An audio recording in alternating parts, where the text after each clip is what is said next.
So Siddaramaiah కంటే కూడా south ఇండియాలో ఉన్న కాంగ్రెస్ ముఖ్యమంత్రిలో మీరు ఎక్కువ పాపులర్గా కనపడుతున్నారు. సో సౌత్ ఫేస్గా రేవంత్ ఎమర్జ్ అవ్వడం వెనక రీజన్ ఏంటి? నేషనల్ పాలిటిక్స్ ఇంకేదన్నా మీరు సీఎం కావాలని గోల్ అయిపోయింది, వేరే గోల్ ఏమైనా పెట్టుకున్నారా? లేదు నర్సింగ్, నేను 10 years 2034 వరకు ఏ గోల్ లేదు. 1994లో 2 సార్లు తెలుగుదేశం పార్టీకి అధికారం ఇచ్చారు. 2004 నుంచి 2 సార్లు కాంగ్రెస్ పార్టీకి అధికారం ఇచ్చారు. 2014 నుంచి 2 సార్లు బీఆర్ఎస్కి అధికారం ఇచ్చారు. 2024 నుంచి 2 సార్లు నాకు అధికారం ఇస్తారు ప్రజలు. నాకు స్పష్టత ఉంది. 2034 వరకు ఇక్కడనే ఉంటా, ఈ ప్రజల కోసమే పనిచేస్తా. $1 trillion ఎకానమీని అక్కడికి తీసుకెళ్ళి 2047కి $3 trillion ఎకానమీ ఏదైతే మన నరేంద్ర మోడీ గారి ముందు స్పష్టంగా చెప్పినాం, భారతదేశం $30 trillion ఎకానమీ ఏదైతే వికసిత్ భారత్ 2047 లక్ష్యంగా పెట్టుకున్నారో, ఈరోజు మనము 3% లోపల జనాభా ఉంటే 5% జీడిపి కంట్రిబ్యూట్ చేస్తున్నాం. రేపు ఇదే జనాభా 10% జీడిపిని దేశానికి కంట్రిబ్యూట్ చేసే ప్రణాళికలు, దానికి రోడ్ మ్యాప్, దానికి భవిష్యత్ ఏ రకమైన విధానాలు తీసుకోవాలనో 2034 వరకు ఇక్కడనే క్షేత్రస్థాయిలో ఉండి ఈ పనులు చేస్తాను. సార్ అది నమ్మకమా? 10 ఏళ్ళు ఇస్తారులేని నమ్మకం? పక్క రాష్ట్రం ఆంధ్రప్రదేశ్లో 5 ఏళ్ళకి ప్రభుత్వం మారింది, డిఎంకే ప్రభుత్వం తమిళనాడులో కూడా 5 ఏళ్ళకి మారింది. నా జీవితంలో నేను జడ్పీటీసీ అవుతా అనుకున్నప్పుడు జడ్పీటీసీ అయినా, నేను ఎమ్మెల్సీ అవుతా అనుకున్నప్పుడు ఎమ్మెల్సీ అయినా, ఎమ్మెల్యే కావాలనుకున్నప్పుడు ఎమ్మెల్యే అయినా. 2014లో ఎంపీ అవుతా అని చాలా ప్రయత్నం చేసింది, నీకు కూడా తెలుసు కదా. కాకపోతే 19లో అయినా అదే మల్కాజ్గిరి నుంచి, 14లో కూడా మల్కాజ్గిరి నుంచి అవుతా అని చెప్పి తెలుసు కదా. అక్కడ మిస్ అయినా కూడా 19లో మళ్ళీ అక్కడ నుంచి అయినా. జిల్లా పరిషత్ మెంబర్ ఉన్నప్పుడే తెలంగాణ వస్తే తెలంగాణకు ముఖ్యమంత్రి అవుతా అని చెప్పినావునా?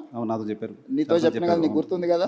ఆ రోజు రాజశేఖర రెడ్డి గారు, చంద్రబాబు నాయుడు గారి నాయకత్వం ముందు తెలంగాణ ఎక్కడి నుంచి వస్తుందా, పిచ్చి భ్రమలు అని మాట్లాడిన వాళ్ళు కూడా ఉండరు కదా. వచ్చింది కదా, వచ్చిన తెలంగాణకు ముఖ్యమంత్రి అయినా కదా. ఈ రోజు కూడా నేను చెప్తున్నా 34 వరకు నేనుంటా. Confidence sir? నేను ఈరోజు నీ ముందర చెప్పిపోతున్నా, నువ్వు దాచిపెట్టుకో. 34 తర్వాత నేను జాతీయ రాజకీయాల వైపు పోయినప్పుడు ఆ రోజు వచ్చి నువ్వు అడుగు. ఆ రోజు చెప్పి 34 వరకు ఇక్కడ 34 వరకు 34లో గెలిస్తే కూడా రేవంత్ రెడ్డి సీఎంగా ఉండరు, వెళ్ళిపోతారు. 34 తర్వాత మొత్తం 100% సీట్లు గెలిపించి కాంగ్రెస్కి అధికారం ఇచ్చినా కూడా నేను ముఖ్యమంత్రి పదవి తీసుకోను.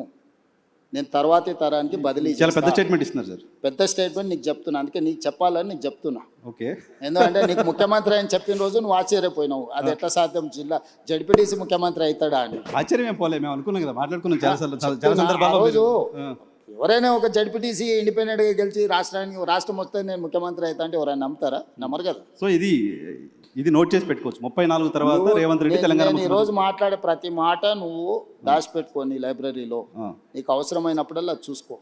నేను ఈ రోజు చెప్తున్నా 34 వరకు నేను ముఖ్యమంత్రిగా ఉండి 34 తర్వాత పార్టీ ఎవరిని చేస్తే వాళ్ళని ముఖ్యమంత్రిని చేస్తాను. నేను గాను అవకాశం ఇస్తే కూడా మీరు నేను తీసుకోను. నాకు తెలుసు నా లైఫ్. దేశం చాలా విశాలంగా ఉంది, దేశానికి కూడా సేవలు అందిస్తా. జాతీయ స్థాయిలో నేను నా అనుభవాన్ని దేశం కోసం పంచుతా. నాకు దేశం పట్ల భక్తి ఉంది. నేను ముందే మన మోడీ గారి ముందర చెప్పిన, పైలా దేశ్ దూసరా జనతా తీసరా దల్, అంటే మొదట దేశము, తర్వాత ప్రజలు, తర్వాత పార్టీ, తర్వాత నేను. సో నాకు ఒక స్పష్టత ఉంది. ఈ స్పష్టతలోనే ఇక్కడి వరకు వచ్చిన. సో మీరు నాకు 2006లో జడ్పీటీసీగా ఉన్నప్పుడు ముఖ్యమంత్రి అవుతా అని చెప్పారు. ఇప్పుడు ముఖ్యమంత్రిగా ఉన్నారు, జాతీయ రాజకీయాల్లోకి వెళ్తా అని చెప్తున్నారు. జాతీయ రాజకీయాల్లో ఏ చైర్ కోరుతున్నారు? ఏ చైర్ కోసం అనుకుంటున్నారు? రాహుల్ గాంధీని ప్రధానమంత్రిగా కూర్చోబెట్టి ఆ తర్వాత ఏ చైర్ ఇస్తే ఆ చైర్లో కూర్చుంటా. రైట్.